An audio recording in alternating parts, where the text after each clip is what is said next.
Now, this is what the MCU needed, and I hope it continues on this path. Now, that doesn't mean I'm not skeptical, but it's got me much more excited for what comes next. Hey there, it's your Matt Doodle with my time hands, Doodle here with another video, and today I'll talk about Thunderbolts. I was not expecting how good this film ended up being, mainly because my expectations on it was on the floor. I had none. Even when the trailer came out and people were doing 180s of going from not excited to being very excited, I was still not that excited. It looked okay, like a fine trailer, especially for the MCU, but with this track record, I didn't have hope, so I just waited. But then I kept hearing good stuff, so many good reviews, but this was way before the movie was officially released, and we have seen when people do that, and the movie ends up not being that good. But then, it was getting closer to the actual release date. I was still hearing really good stuff, so it got me actually excited. And then when the movie actually dropped, all I was hearing was so many amazing things about it. It like dropped and then it was a boom. So by the second day it was out, I had to go watch it just to see what the hype was about. To the point where I even bought a popcorn bucket of the film because I wanted to be a part of it. I usually don't buy popcorn buckets at all. And was it worth it? Yes, this movie felt like it was the old Marvel, like Phase 1, Phase 2, where they felt like it had to be character-based, even if you didn't know about the character at all.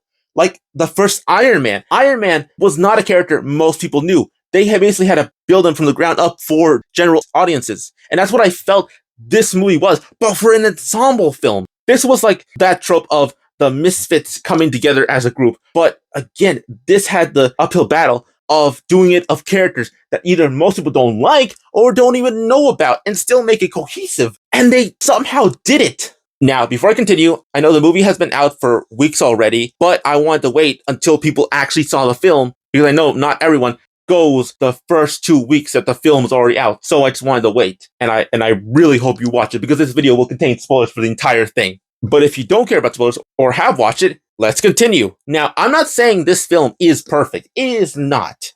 It still has some problems, but I do feel like it's less than most Marvel films.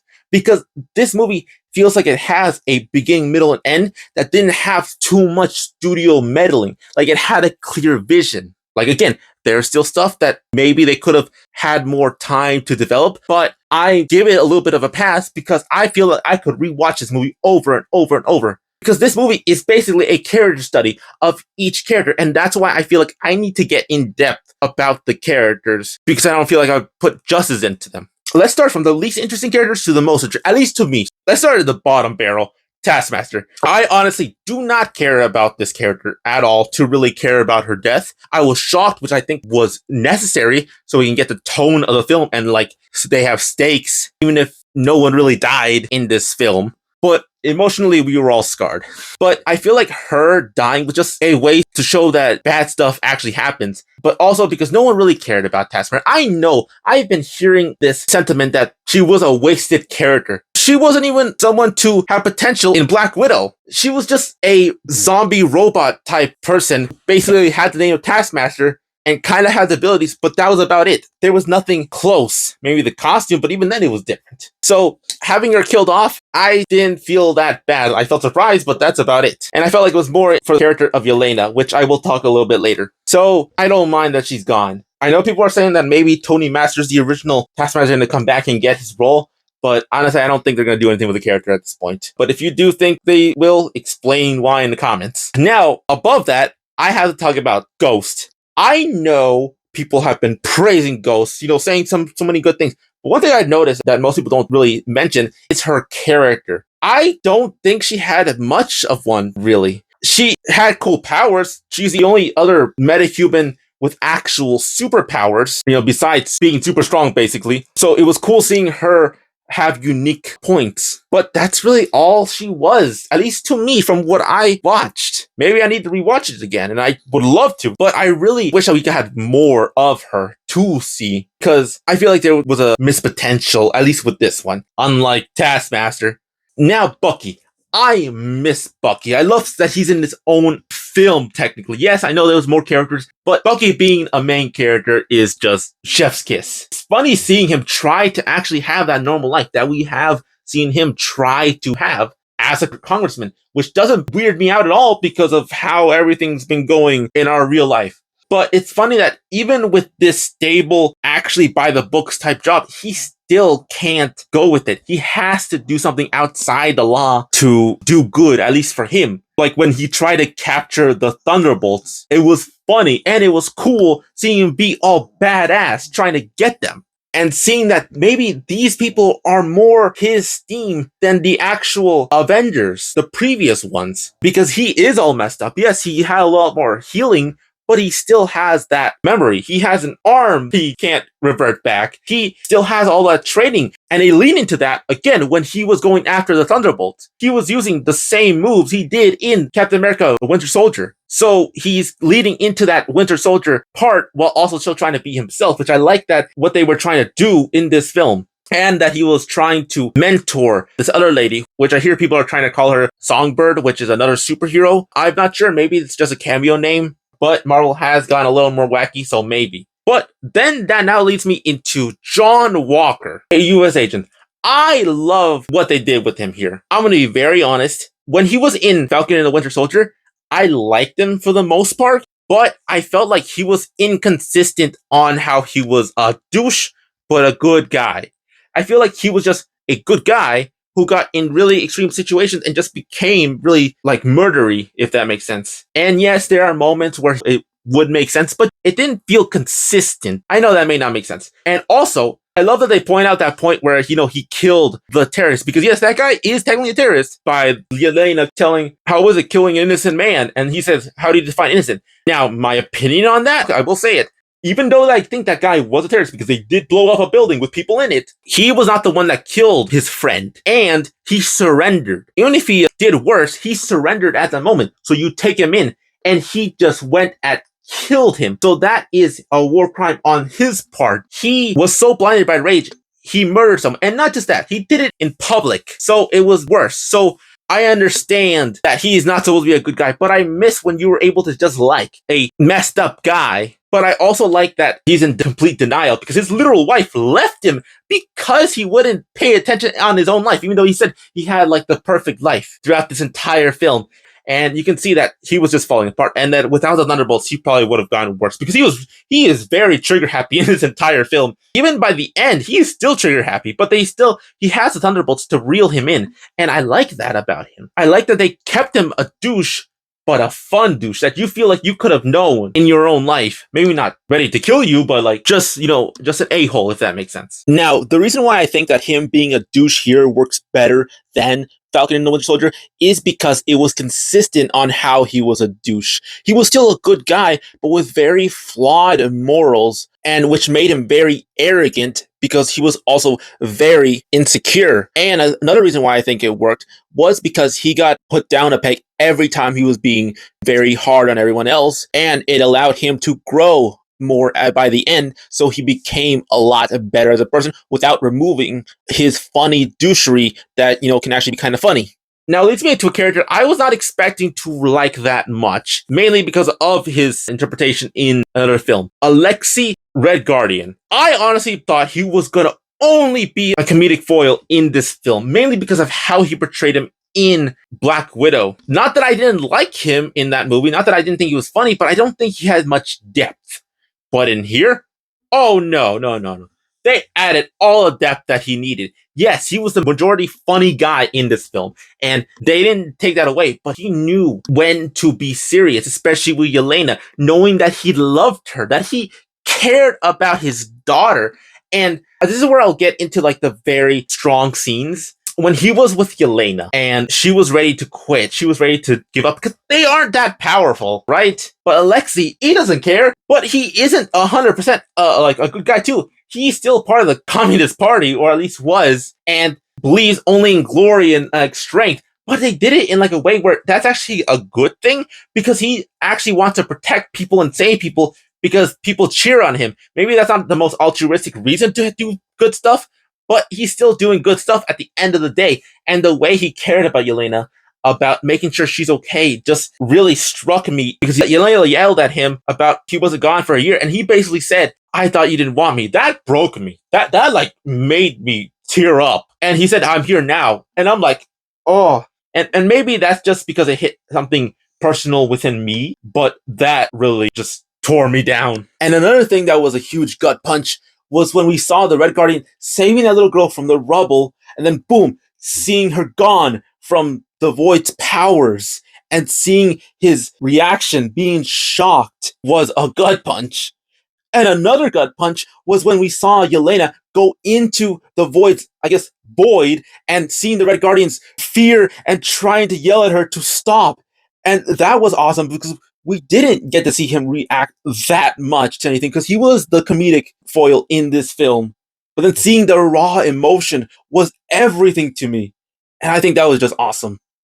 Now, let's talk about the main person of this film, because yes, they do have a main character, and it's Yelena Belova. She's one of the few characters where I feel they did her correctly throughout any interpretation she was in. From Black Widow, to Hawkeye, to the Thunderbolts. She was great at all of them. And that's awesome because, I'm gonna be very honest, I didn't know who this character was at all before Black Widow. I thought she was made up for the film. I loved Marvel, but I didn't know who this was. But I didn't need to know who it was. She actually had a good progression of like leading to be the new Black Widow. Or White Widow, I guess. I don't know what her code name is. But through Black Widow, we were getting to know her, who she was, what's going to happen, and how she felt about her sister. In Hawkeye, we got to see her being her rageful side, trying to kill Hawkeye and all that stuff, and just not know what to do after that. And then in this movie, we get to see that culmination of why that's a bad thing.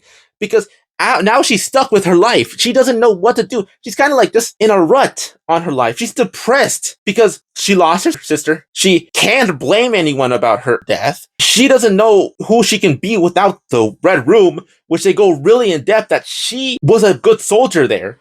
And it really messed her up, and that she's not worth saving. And it shows her progression from being very much depressed, not caring about anyone, really not caring about anyone, because she would just kill whoever she needed to, unlike her sister, who she compared herself a lot to. And I'm being very honest, I do feel like Yelena was much more characterized than Natasha in all her films. I feel like this is what we should have gotten for Natasha, about her being a spy, and how she deals with that, and how she went from this spy to being very heroic. Even in the Black Widow movie, which was supposed to be about her, I didn't really get that impression. But in here, with Yelena, again, with a bunch of different people, they were able to give her that story, make her feel like being a spy is horrible, and how does she fix her sins about killing innocents and being a hero. And then over here, they do it so well by her growing, by meeting the Thunderbolts, getting close with Bob, which I will talk about him in a little bit, but knowing that she is the team group. And I love that the entire Thunderbolts asterisk name came from a little soccer team she had that they always lost and that Alexei would always mention. And that's actually kind of sweet. I wish they kept the name, but I understand why they didn't. And I like that she became the glue to the entire team, that she led everyone. And I like the little rivalry between her and Walker, because Walker is this very macho, big man, I'm the leader, everything. So he honestly thinks he's the boss, while Yelena is a lot more skilled than him, even though she's technically stronger because of Super Soldier Serum. But I like that it doesn't matter that she's not stronger. She is more strategic, much stealthier, and able to plan in multiple things. And I like that a lot. Now this makes me want to talk about the most powerful characters in the entire film. Bob, or the Sentry, or the Void. I honestly was not expecting how comic accurate they were able to make him here. Mainly because his origin is very complicated, but also very mature. Because the way he got his powers was because he went to a lab to basically get high and get anything to inject himself with, and he got the Sentry's formula, basically. And I like that in this film, they basically streamlined that origin and basically say, no, he was part of an experiment instead of just someone who somehow got that stuff.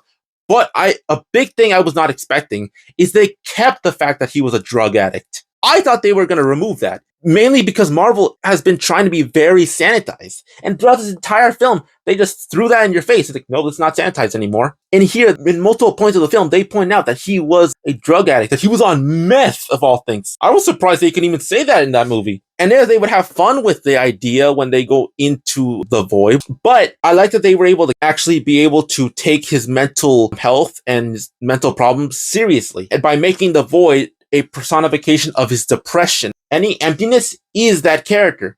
And you don't know if that's a separate person or that's just Bob's internal depression. I don't know if that makes sense. And I actually really like the costume they did for him as the Sentry. I like how it is very corporate because it is made by someone who basically test grouped what he was supposed to look like. They even pointed out looks of what he's going to look like. And I like that. They pointed out that they're trying to make him Superman, but because of his mental issues, he can't be. And not for a lack of trying. He clearly wanted to be a hero, but we've seen how much he was treated for trying to be like that with his trauma. And the Void himself, appearance-wise, I love that they were able to do a silhouette. Because in the comics, he is just a big monster. But in here, he's devoided of all his color and his joy with just these beady white eyes, which I know a lot of people have mentioned. But I love that. I love that they were able to incorporate that. And well, sometimes the teeth, which is gross. And I was so surprised by the whole turning everyone into shadow bit. And finding out that the director of the film was inspired by the bombing of Hiroshima from the shadows that were left behind, which I know it's a very controversial take, but I think that was just a cool choice in this specific thing. One of my favorite parts of this film, too, that I know a lot of people will think is cheesy, is stupid, is how they beat the Void. It's not with fighting, it's not with shouting at him, it's not with pointing out that he's a bad person, it's the fact that he needed love, he needed people to be around him. The way they beat him was by hugging him. I know that's cheesy, but I feel like in here, they did it right, and they made it so respectful, because I cried in this scene. And I feel like if I go back to watch the movie, I will cry again. I will feel again when it comes to the movie. And that's what I love about this movie, too. It's not just a popcorn fest. It makes you feel everything you need to feel, maybe it is a therapy session, but it's a fun therapy session to watch. You get to see these very depressed people come together to be a found family, which I do feel like they're a found family. The way they talk to each other by the end, the way they talk like actual friends, where they trash each other, where they make fun of each other, but by the end, they actually show their ride or die no matter what. And I'm going to mention this at the end more because I know this is going to be extremely controversial, and I don't think a lot of people talked about it because they don't want to feel like they're saying the wrong thing. I can't be the only one that feel like Elena and Bob had a little bit of a fling going on. Yes, I know in the comics, Elena is Arrow Ace, but I can't dismiss the chemistry they have with each other. It feels more than just friendship. And I say that because in the other relationship type thing that failed horribly with Natasha and Hulk, that felt like two friends trying very hard to be a relationship, even though it felt like nothing was there. But in here, it felt like there is something. And in the MCU, they never mentioned what Yelena's sexuality was. And I don't think they're going to mention it. I'm fine if they just stay friends. But I feel like it's a little bit more than just that.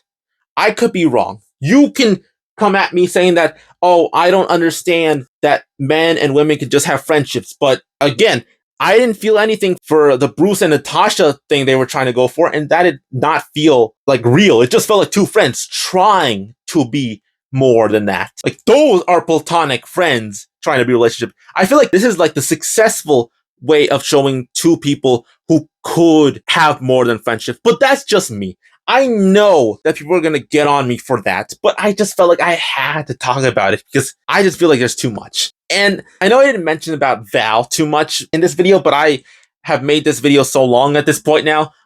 But I'm just going to mention that I really loved her sleaziness. I did not like her in this movie, how she was able to talk her way out of any situation and get what she wants, because she is the one that appointed the Thunderbolts to be the new Avengers. I didn't mention the name because that's technically the surprise of the film, even though the Marvel marketing just showed you by literally the second week of the film, which I find really stupid because you don't give people enough time to process it or to like be surprised. But I do like what that entails, that these new Avengers are not really the Avengers, because even in their own film, in the credits, they show how people are not really vibing with these guys. I like how they had fun with them, though. But now that leads me into the end credits scene, which I am surprised about talking about, because I usually don't talk about end credit scenes when it comes to a Marvel movie, because I haven't really cared. But here, I really like that.